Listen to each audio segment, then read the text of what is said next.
Aujourd'hui, je vais dire une vérité, je pense, générale. Je voulais simplement parler du fait que, en tant qu'humain, et je me regroupe dans le même panier que tout le monde, on est souvent là à dire, ouais, je vais faire tel truc, genre, je sais pas, des espèces de promesses en l'air en mode, ouais, je vais devenir entrepreneur à succès, je vais lancer une marque de vêtements, je vais devenir bodybuilder, enfin, je sais pas, c'est des exemples que j'ai eu personnellement, entre guillemets. Et la vraie vérité, la vraie question que tu dois te poser, c'est est-ce que tu as vraiment ce qu'il faut pour y arriver? Est-ce que tu fais vraiment ce qu'il faut pour y arriver?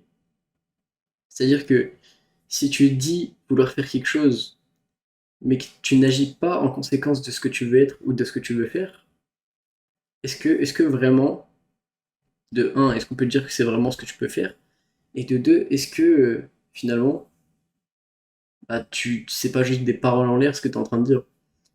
Moi, je me rappelle que quand j'étais petit, je voulais être footballeur, tu vois. Et malgré le fait que je dis tout le temps, ouais, je vais être footballeur pro, je vais être footballeur pro. Alors certes, je jouais tout le temps au foot, ok. Mais quand il s'agissait d'aller à l'entraînement, le seul truc que j'aimais bien dans l'entraînement, c'était le match qu'on faisait à la fin. En fait, j'aimais bien jouer des matchs. Sauf que ce que je devais considérer, c'est que je pouvais pas devenir footballeur professionnel si je m'entraînais pas, que ce soit sur l'aspect technique ou le cardio à part, etc. Genre courir des tours de terrain, avoir de l'endurance. Même si fondamentalement j'étais pas mauvais, tu vois. Parce que après, forcément, te mettre en situation, il y a toujours rien de mieux pour te faire évoluer. Mais tu as besoin finalement toujours d'apprendre les bases. Tu as besoin d'avoir les bases, tu vois. Et j'ai pris cet exemple-là parce que c'est le premier qui m'est venu à la tête quand j'ai réfléchi. Mais si tu dis quelque chose, si tu dis que tu veux devenir ou que tu vas faire quelque chose, mais que tu fais pas en sorte que ça arrive, c'est-à-dire que moi, tu vois, je suis en train de me rendre compte, je suis en train de me dire, ouais, j'ai envie d'être entrepreneur, j'ai envie de gagner des sous avec ça et tout.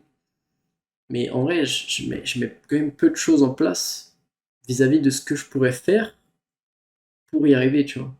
Et certes, je suis en train d'essayer de prendre des bonnes habitudes, etc. et de changer quelque chose dans mes habitudes de vie, de faire en sorte d'avancer, tu vois. Et le truc, c'est que si je voulais vraiment réussir, tu vois, je pourrais toujours bosser plus. C'est pas comme en musculation, ça veut dire que c'est pas c'est pas parce que j'en fais plus que 2 heures par jour que forcément ça va impacter négativement les choses. Bon, forcément, en musculation, tu peux faire 3 4 heures, ça peut aller, mais je pense que au niveau de ton système nerveux, ça va être compliqué. Alors certes, dans n'importe quoi, si t'en fais trop, tu risques de faire un burn-out, tu risques d'en avoir marre, tu risques de plus en pouvoir, mais globalement, si t'as un projet, tu pourras toujours le développer plus, innover des choses, rajouter des choses, faire plus de choses. Et donc le temps, en fait, c'est juste une limite. Mais t'as pas de minimum, enfin, t'as pas de maximum, entre guillemets, que tu peux atteindre. Tu auras toujours un truc supplémentaire. Et c'est pour ça que tu vois des mecs même comme Elon Musk ou des Steve Jobs, des trucs comme ça, bah, les mecs, ils travaillent toujours, tu vois. Et je pense même qu'ils travaillent plus que la majorité des gens qui sont en CDI, etc. Parce que eux, uniquement, de un, ils vivent juste pour leur travail, mais quand ils disent quelque chose, ils le font pas à moitié, tu vois.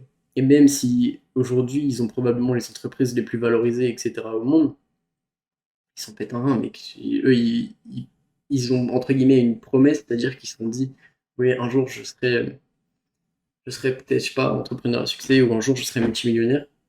Ils l'ont atteint, mais le truc c'est qu'ils continuent encore aujourd'hui de bosser dans cet objectif, enfin dans cette optique-là, si tu veux.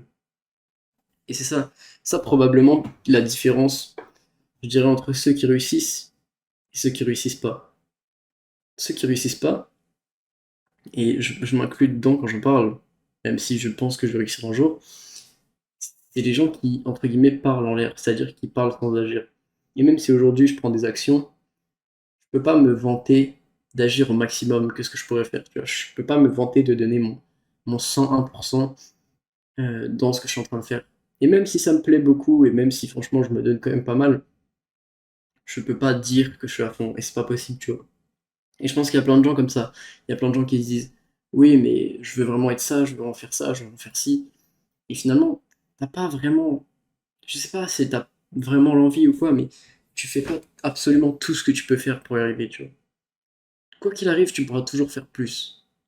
Tu pourras, et même si tu penses ne pas pouvoir faire plus, tu peux être plus productif, tu peux gagner plus de temps, tu peux automatiser des choses. il n'y a rien qui t'empêche, entre guillemets, de toujours avancer, même si tu es tout seul, tu vois. Tu pourras toujours, entre guillemets, scale à toi tout seul, d'accord? Donc finalement, la seule, entre guillemets, le seul handicap que tu as, la seule raison qui te tire vraiment vers le bas, ça peut être que toi-même. Si tu as des mauvaises habitudes, si tu, entre guillemets, prends des mauvaises décisions, c'est-à-dire que tu as le choix entre jouer, sortir par exemple, ou bosser sur ton truc, bah, forcément tu vas prendre le truc le plus simple. Jouer ou sortir, c'est plus simple mentalement, tu vois. Donc tu vas faire le truc le plus simple mentalement. Mais c'est pas forcément bon pour toi. Mais le truc, c'est que l'humain, on va toujours vers le confort. On va toujours vers la chose facile. Et je rejoins encore une fois ce que je dis souvent, c'est que ta zone de confort, elle veut te garder à l'intérieur, d'accord? Donc moins t'en fais, plus elle est faible. C'est-à-dire que tu peux pas, entre guillemets, maintenir ta zone de confort. Ta zone de confort, c'est un peu comme la zone sur Fortnite. C'est-à-dire que plus le temps avance et plus tu fais rien, plus cette zone-là, elle est petite. Donc ce que tu dois faire, c'est que tous les jours, tu dois sortir, tous les jours, tu dois faire des choses différentes, et tu dois faire en sorte de jamais rester dedans. Parce que oui, certes, c'est génial. Elle veut te garder en sécurité, en vie, et elle veut que tu sois confortable. Ok. Mais est-ce que finalement, les choses qui ne comportent aucun risque, les choses qui sont très simples pour toi, vont vraiment t'apporter quelque chose dans le futur? Ou alors est-ce qu'elles vont juste faire de toi, entre guillemets, un humain, je sais pas vraiment comment le dire, mais une moins bonne personne, entre guillemets, si tu préfères, tu vois.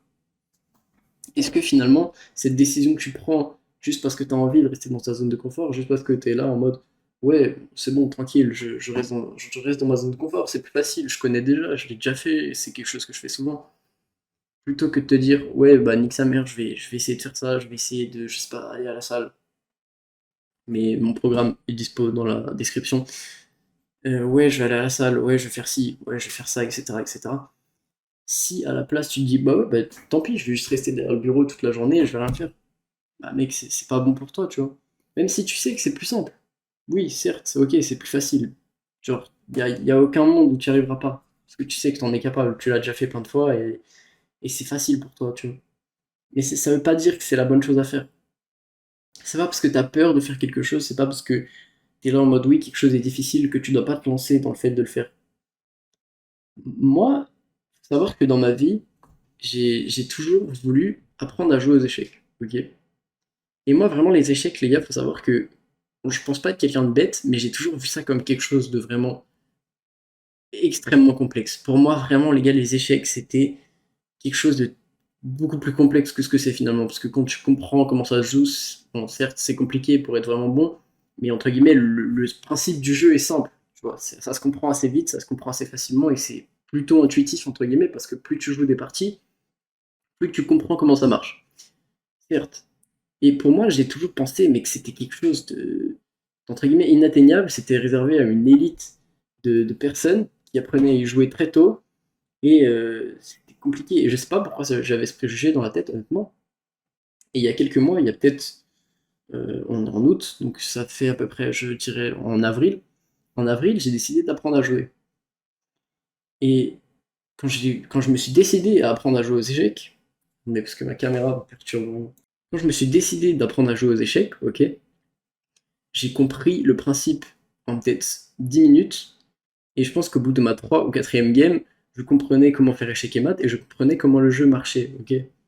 Donc, c'est pas compliqué en soi, c'est juste que j'avais une sorte de, comment dire, de préjugé dans mon cerveau, quelque chose qui était implanté dedans, qui me disait, ouais, les échecs c'est trop compliqué, tu peux pas apprendre. Alors que je me posais une barrière à moi tout seul, alors que finalement, la seule limite, c'était mon cerveau. Et mon cerveau, en soi, j'ai plutôt confiance en le fait que je peux apprendre plein de choses, tu vois. Je sais que j'ai jamais eu de difficulté avec l'apprentissage, et je sais que c'était possible. Et je pense que vraiment, n'importe qui, même un enfant de 5 ou 6 ans, peut apprendre les échecs et vraiment être fort. Donc, ce qu'il faut comprendre, c'est que finalement, les seules limites que tu t'imposes, les seules choses qui vont te conditionner à rester dans ta zone de confort et à faire des mauvaises actions pour toi, ben justement, c'est toi-même. Et en fait, il faut voir ça pas vraiment comme un combat, mais en fait, tu as deux manières distinctes de le voir. C'est-à-dire que tu as la première manière où tu es en mode ouais, c'est moi contre moi. Donc, c'est-à-dire que tu vas te battre contre toi-même. pour éviter qu'une version, entre guillemets, moins bonne, plus malsaine, entre guillemets, de toi, vienne à exister. Parce que justement, tu n'auras pas fait les bonnes actions. Donc, le problème de cette technique, j'en avais parlé dans une vidéo, mais c'est que finalement, tu te considères comme ton ennemi. Sauf que tu es toi-même, tu peux pas vraiment être ton ennemi, tu vois, genre tu te regardes dans la glace, et quand tu penses c'est complètement logique, tu peux pas être ton propre ennemi, tu vois, tu peux pas te détester toi-même. Si tu es ton propre ennemi, justement ça veut dire que tu fais les mauvaises actions. À la place, je préfère voir la chose d'une manière où c'est toi avec toi, c'est-à-dire que tu travailles dans l'optique d'avoir un meilleur toi. Que le toi du futur soit plus riche et plus de statut et tout ce que tu veux. Voilà, je vais citer ça, les objectifs, encore une fois, sont propres à chacun, et tu travailles dans le but d'améliorer le toi du futur, plutôt que de combattre le toi du présent et le toi du passé. Dans tous les cas, le passé, tu peux pas le changer, d'accord? Le futur, c'est le futur, ok? C'est pas encore arrivé. Mais le présent, c'est un cadeau, tu vois, c'est maintenant. Bon, c'est une phrase qui est dans Kung Fu Panda, si je dis pas de la merde, mais le présent, c'est la seule chose que tu es vraiment en contrôle total. Parce que certes, le futur, entre guillemets, ton présent va faire que ça va potentiellement changer ton futur, mais tu peux pas complètement contrôler ce qui va se produire dans le futur. Par contre, ce que tu fais maintenant, les actions que tu mets en place de suite, le fait que tu agisses, que tu passes à l'action, tu t'en es en contrôle maintenant. Et c'est vraiment la seule chose que tu peux contrôler finalement. Et ça rejoint un peu la mentalité stoïque, c'est le fait de... Tu ne te soucies pas finalement de ce que tu peux pas contrôler. Si tu contrôles pas, c'est pas de ta faute. Donc t'as pas vraiment à t'en soucier. Parce que c'est un facteur qui est en dehors de toi, tu vois. C'est quelque chose qui n'est pas de ta faute. Ça ne vient pas de toi. Et tu n'es pas le problème de ce qui arrive, d'accord? Donc si c'est quelque chose que tu peux pas contrôler, t'es pas censé, entre guillemets, être énervé contre toi, énervé parce que ça arrive, triste ou ressentir une émotion quelconque vis-à-vis de ça. Alors certes, encore une fois, je sais, et c'est beaucoup plus facile à dire qu'à faire, moi-même, je pense que je n'en suis pas capable, et honnêtement, j'en suis pas capable, je l'affirme même, mais il faut partir toujours dans cette optique-là que vous pouvez obtenir un meilleur vous-même.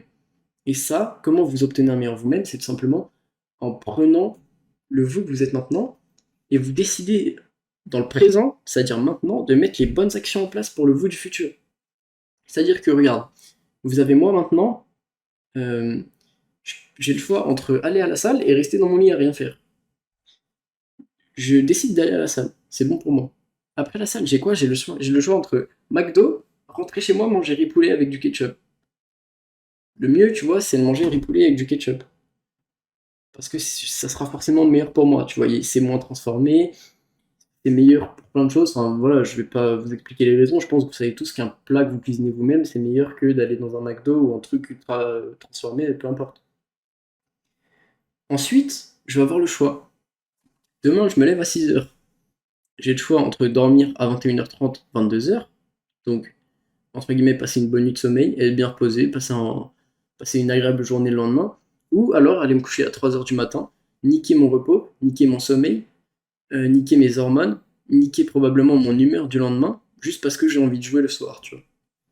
Donc, comme je l'ai dit, vous avez entre guillemets deux versions de votre vie. Vous avez la version où tout simplement vous prenez les actions sur le moment même, vous vivez les choses au présent et vous faites ce que vous pouvez, d'accord? Et vous avez la version où vous laissez entre guillemets le deuxième vous contrôler et vous subissez le vous du passé, vos erreurs du passé, et du coup, vous continuez à faire les mêmes erreurs qui influenceront sur le vous du futur, ce qui est donc potentiellement très négatif. Donc voilà, tout est une question de perspective, et tout est une question de quelle décision vous prenez, comment vous voyez les choses, et comment vous faites les choses. Voilà, c'est très simple. J'espère que cette vidéo vous aura plu. N'hésitez pas à mettre un like, à commenter, à vous abonner, comme d'habitude. On est bientôt 450 sur la chaîne à l'heure où je tourne cette vidéo, donc franchement, c'est plutôt pas mal. On se rapproche doucement mais sûrement de l'objectif que je me suis fixé d'ici fin septembre. Mes e-books sont disponibles en description. Voilà, je vous laisse m'envoyer un message sur Insta si vous voulez. Et moi, je vous dis à la prochaine vidéo.